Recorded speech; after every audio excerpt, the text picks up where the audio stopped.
This is Spoken by Elswith, a Femdom Hypnosis podcast, Season 4.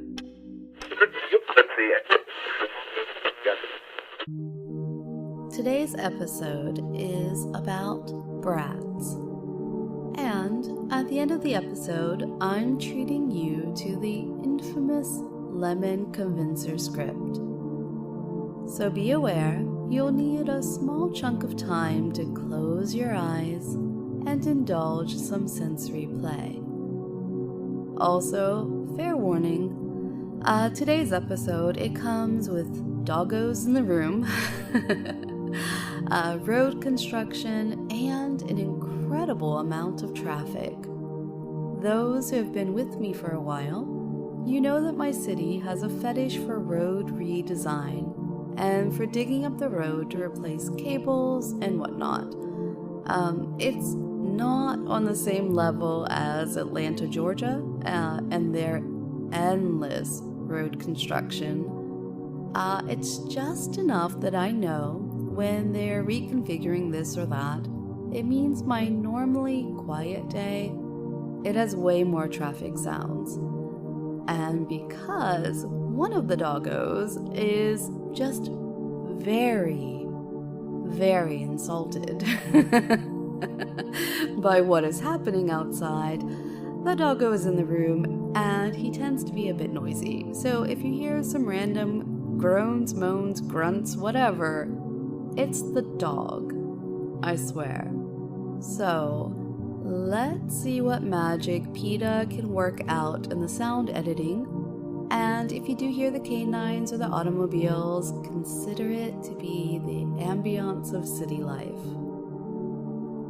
For those cutesy, curious, nosy ones, today's random music playlist, it has Jerk It by Thunder Heist going. I heard it as part of a Spotify running playlist and it quickly made my favorite list. Now, I don't remember this song from when it originally came out. I'm sure it had to have been a very popular club thing. And I don't know much about the artist either. I do know the video has some sweat, a cock, and some heavy gold chains. I love heavy chains. Okay, back to the topic. I'm working on another episode release for Getting Longer for Season 4. As you know, I've been playing around with more auditory cues, and I love the Easter eggs that have been recognized by loyal listeners. Getting Longer will be delving into more sensory play, and so that brought to mind the Lemon script. But as I planned that for today's episode, I received a note from a man asking, well, basically telling me to break him. He offered money in exchange. What he didn't offer was any motivation. Yeah, sure, I'm guessing he considers the cash to be the motivation. But can you imagine just how fucking boring a session would be if that's my only motivation? I mean, we're all about co-creating and cerebral play here, and if I'm just going through the motions, it'll show. Call me crazy, but if I'm not excited by it, I'm not doing it. I mean, I do actually identify as a top here, and, you know, that comes with certain characteristics.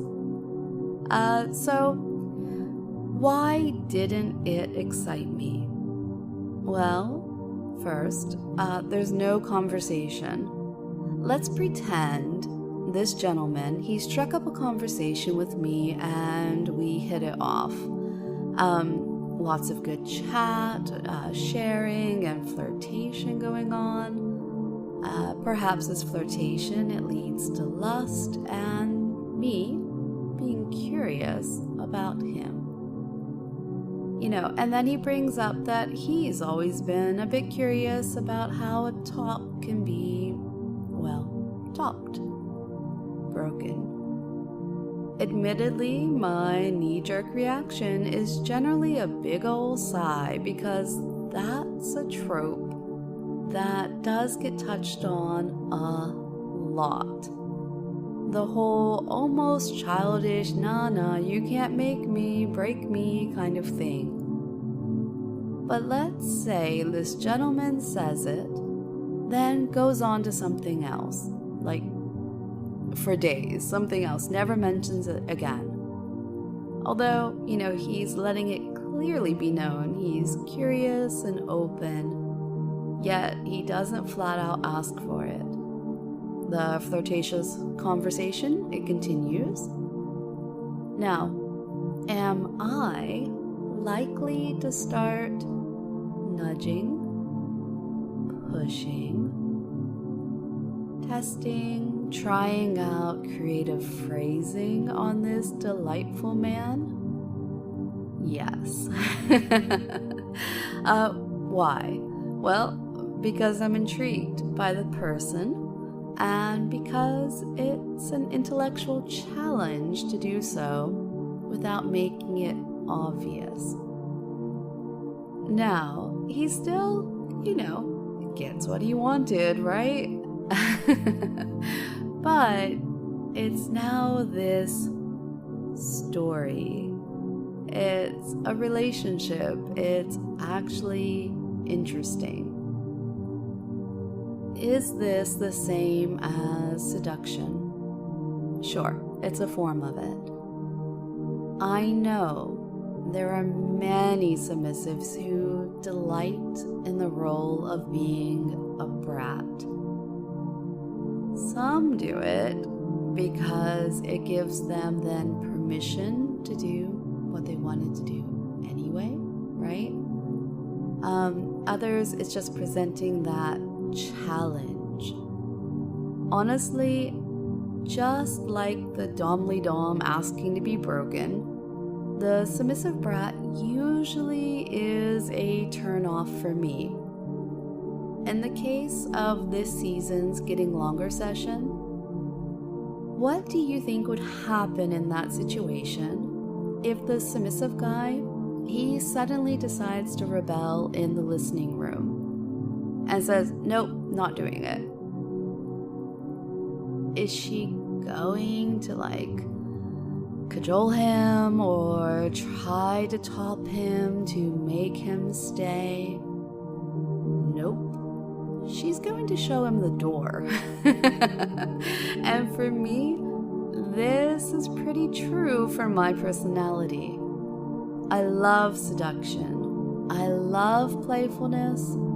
I love mindfucks and a challenge and surprising you with content you never expected. I love similar play in everyday life. Being a bit naughty and you've earned 10 strokes. You may find my counting along the lines of 1, 2, 3, 4, 3, 4, 5, 8, 9, 10. I've done, and do, the governess role and all the pouting bits that may go along with it. But all of that is still within the understood context of a female-led relationship, which is my preference and can never, ever, can I be accused of not telling someone. That is my preference. And preference might be stating that even lightly. That is my requirement. Period. Now, if you've gone along with some of the Sabriel sessions, you do know there are windows where I do enjoy a different type of happening, but again, it's still within the female-led relationship, and I'm still in charge. The majority of interactions go along those lines where I am given the proper respect, even worship that I deserve, and my male companions, they're given the attention, training, boundaries that are also deserved. So trickery, mind games, luring you in, things along the lines of the Pirate Queen definitely excites me. Give me a reason to want to observe you. Know your habits, your wants, your easily played on apprehensions. Perhaps the man who has never experienced pain as pleasure, yet wants to have a go at it. He trusts the safe word, trusts the process, and returns again and again to build up to more. Those nervous tells like the twisting of a ring or jiggling of a foot, those can be the best aphrodisiacs for a mistress like me. Having someone tell me to break them because they're sure I can't, blah blah, nah. That can go elsewhere. It's not fun. It's like the pickup artist nagging crap that too many men were sold on. Of course, when all is said and done and someone asks my absolutely favorite flavor of sub, it always comes back to the service submissive, that eternal suitor, the gentleman. Give me the Gomez, not really the Jack Donaghy. Oh, but do note, they both know how to wear a tux. I think any man can learn how to wear a tux. I even had a session on that before. A man being sent by his girlfriend, owner, mistress to a seamstress to be fitted out for new clothes. That was fun. Anyway, that's my construction zone day short monologue on brats and breaking. Your task for today is to send me what you consider to be acceptable bratty behavior. Bonus points if you put it in a haiku or a short story. Ooh, send me a short story that I can actually use on the podcast. That would be fun. And your permissive circumstance is this. If you caught which numbers I skipped when counting to 10 while listening to the podcast, it's no fair if you read the transcript, you have my permission. Attention to detail is provocative. Now, let's go on to the lemon convincer. You'll need a quiet spot and to find your relaxation. The only disclaimer for this session is if you're allergic to lemons or citrus fruit, maybe skip it or substitute another fruit. There's no name calling like slut or man whore, no sensory play with inflatable butt plugs or a fresh switch from the tree, the ouchie stick. There's no bondage with blue ombre rope or those thick leather cuffs with a padding that lets them stay on for so long. or the thick collar. You know, the one that keeps your head just so. There's no face sitting, no ruined orgasms, no placing a word rune to make you open to the tricks of a succubus. It's simply a convincer script used by many hypnotherapists everywhere, and a way for you to practice sensory play prior to digging into it more with Getting Longer Season 4. So go ahead and pause this and find your spot to be.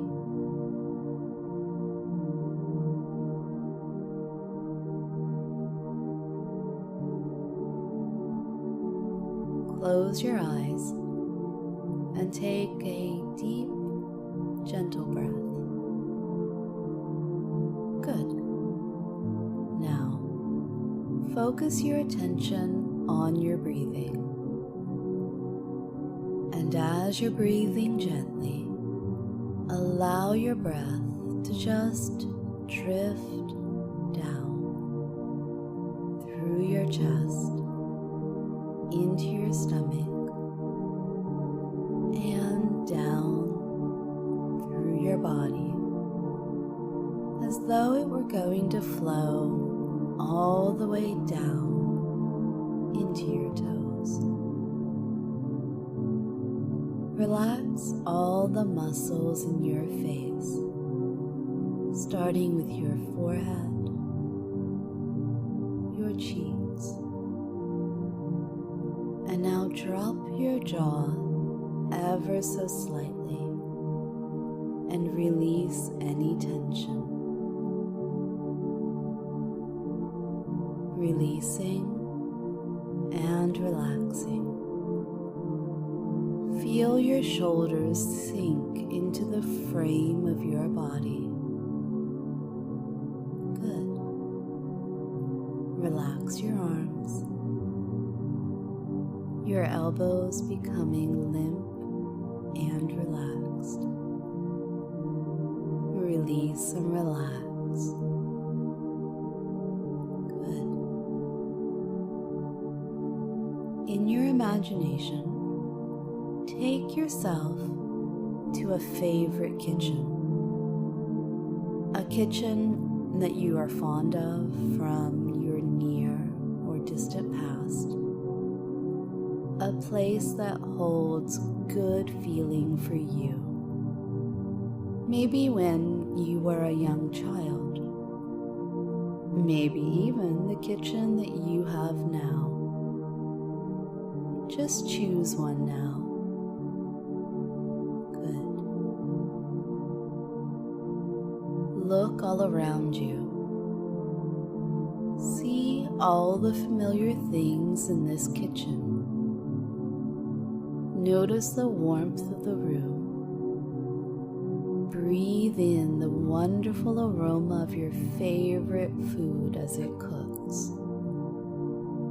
See the condensation, the steam forming on the windows. Hear the bubbling sound of the foods cooking on top of the stove. Feel the warmth coming from the oven and the top of the stove. Over there, you notice a large cutting board on top of the counter. On that cutting board is a beautiful, bright, yellow, round, plump lemon. Pick up that lemon in one of your hands. You can feel and see every one of the pores of the lemon. Run your thumb over the lemon. Notice those little bumps. It's almost wax-like. Study all the features of this beautiful yellow lemon. The skin is so perfect, free of spots or blemishes. Now, place that lemon gently back on the cutting board Right next to the cutting board is a sharp cutting knife. Give yourself permission to safely pick up the knife and now slice that lemon in half. Place the knife back down and notice the small puddles of lemon juice forming on the board. Now, pick up the lemon and quickly bring it to your nose. Smell the lemon. Now take that lemon and sink your teeth into it. Be aware of the juices. Feel them on your tongue and the insides of your mouth. Slowly move your tongue around your mouth and feel what's happening. Good. Now, slowly come back to the room, and when you're ready, open your eyes. Fun, huh? In a setting, in person or even a group, I would ask about what kitchen you chose and why. What you remember about the lemon, and even what cutting it in half meant to you, long ways or across. The whole reason being to show you how wonderful your imagination is, and how even with such a short little snippet of a session together, you were able to experience quite a bit. And you also had reasons behind. We could probably talk for a good 15 minutes about what you did in those few minutes and why, with you sharing quite a bit about yourself with me. Nice, huh?